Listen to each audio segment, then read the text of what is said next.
Let's bring in Ivana Stradner as well, who joins us via video, a research fellow with the U.S.-based Foundation for the Defense of Democracies. Good morning. Thank you so much for being with us. Always pleasure to speak with you.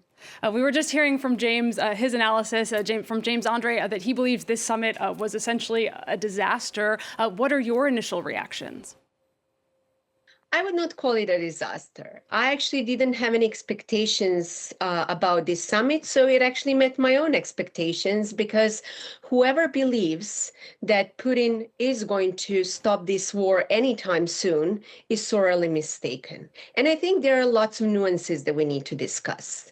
Number one is that Putin is not negotiating in good faith.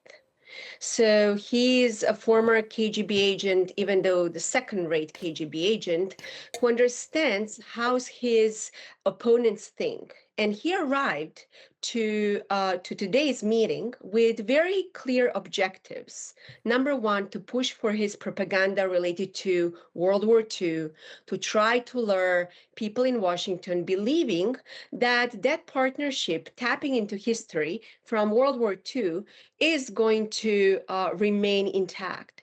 The second thing is he understands very well that people in Washington love to talk about economy and business. So he also offered another opportunity to talk about peace through trade.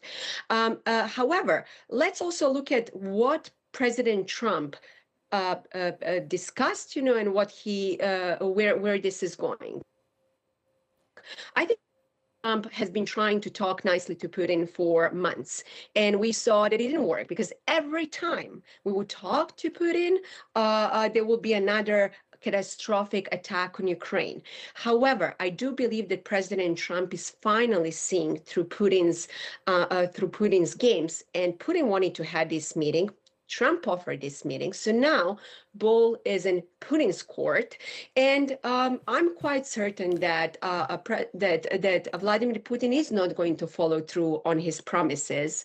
And President Trump will have to follow through on his own threats to impose more sanctions, to arm Ukraine, and to strengthen alliance with our allies in Europe. Otherwise, there is no chance that this war will end anytime soon. So let's start with this, and I'm more than happy to unpack all those details throughout our conversation. Well, you say that you believe the ball is now in Vladimir Putin's court. What do you mean by that? I mean that Putin is now the one who has to also offer a true ceasefire and not to continue with his maximalist demands. Also, he's very, very clear today. He didn't mention, that Ukraine is free, to join NATO. Actually, I firmly believe that Putin still believes that Ukraine should not join NATO.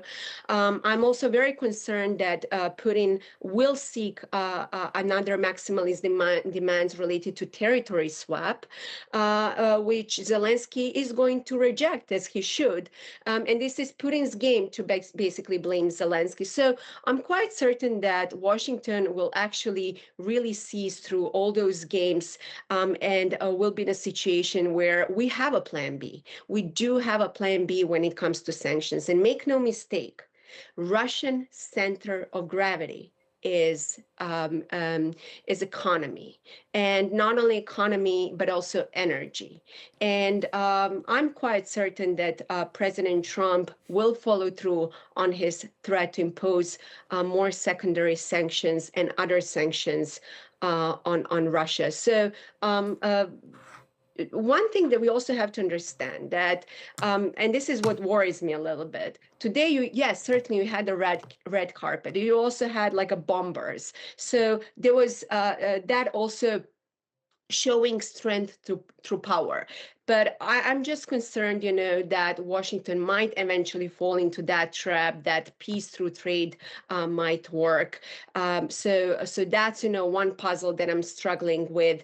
But nevertheless, I do believe that President Trump will follow through on his threats when it comes to sanctions. It's coming because Putin is not going to end this war anytime soon. All right, I want to throw it back to James Andre, our reporter here with me in the studio. James, that's a pretty optimistic view, I think it's fair to say, from Ivana Stradner. Do you believe that Trump could follow through on those sanction threats? Well, I mean, that's not what he's saying at this stage, and this is not what he's been signaling during the summit or during that press conference afterwards. I mean, once again, we do not know what happened behind closed doors, and indeed, Donald Trump, and it's quite unusual for him, is keeping his cards pretty close to his chest. But he's talking about a constructive meeting. He's talking about getting on very well. He's saying that this is a very good thing. He's saying that he's very happy to have had such a large business delegation from Russia. He's standing there as the Russian president says that there is business to be made in the Arctic, and he doesn't appear bent on sanctioning Russia if he doesn't get his way. He does, he's more or less signaling that he would probably walk away of it all if he didn't get what he was wanting. Yeah, I mean, I hope that our guest is right and that indeed he will slap sanctions on Russia if there is no ceasefire. But to be bluntly honest, I don't see that happening. Yeah, Ivana Stradner, let's go back to you. I mean, what do you think about that? Donald Trump has proved himself to be someone who is very, very motivated by business interests. I mean, could Russia sway him on that level?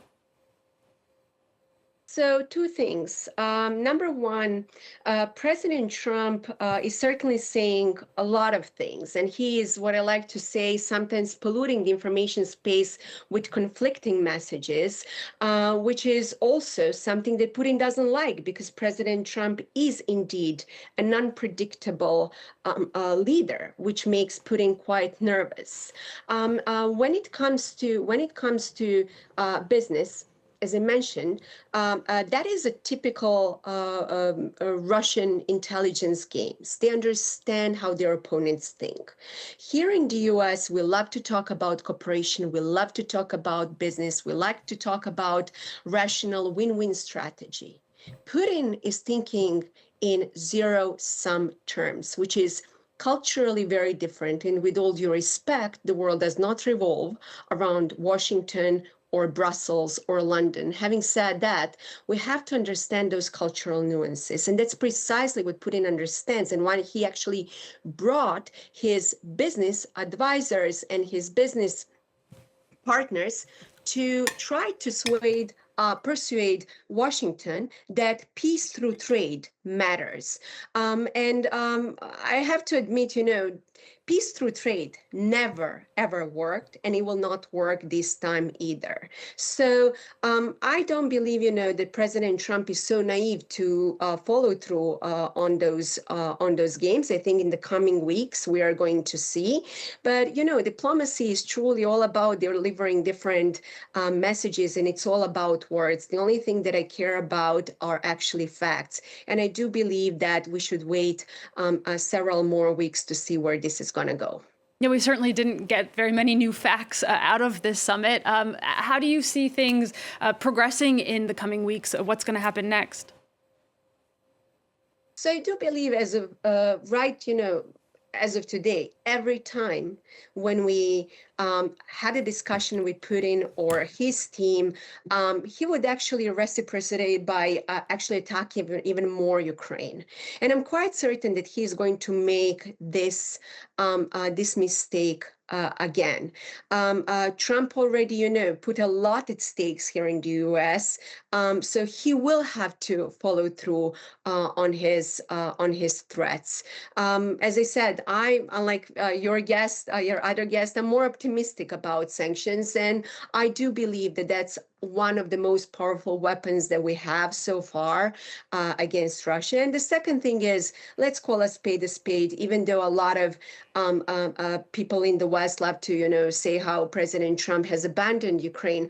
I actually disagree. We allow, Ukraine to operate with our weapons. Our allies are buying weapons from us. So I think in that sense, President Trump is going to also continue to allow Ukraine to use the weapons. As a matter of fact, I firmly and truly hope that President Trump will deliver long-range missiles. And my last point is, for years, even during the Biden administration, President Putin has been using nuclear threats as a way to persuade the West not to help Ukraine. One of the best things that President Trump has done so far is to remove that threat from the negotiation table. Just a few weeks ago, when Medvedev threatened with nukes. Even today, Putin again threatened with nukes. And President Trump, he just stated just recently about repositioning our nuclear submarines. It's gone. So we should not fall for those threats about further escalation, nuclear escalation. However, I want to emphasize something extremely important, something that really makes me very nervous. This war, it's not only about Ukraine, and Putin is not going to stop at Ukraine. I'm quite confident to say that Putin is going to continue his sabotage activities across the West. We already know what Putin has been doing also in France, including, in other countries. So we have to understand that. And the second thing that I worry about is Moldova elections in September. There are numerous problems in Georgia. There are numerous problems in the Western Balkans. So this is all connected where Putin might actually escalate in those places to try to divert attention. So let's have also sometimes zoom out and to see the big picture. That's what worries me more in the coming months. Good to get a reminder of that big picture. Ivana Stradner, thank you so much for your analysis. I'm afraid we're running out of time. We're going to have to leave it there. But thank you so much. That was Ivana Stradner, a research fellow with the U.S.-based Foundation for the Defense of Democracies. I also want to thank James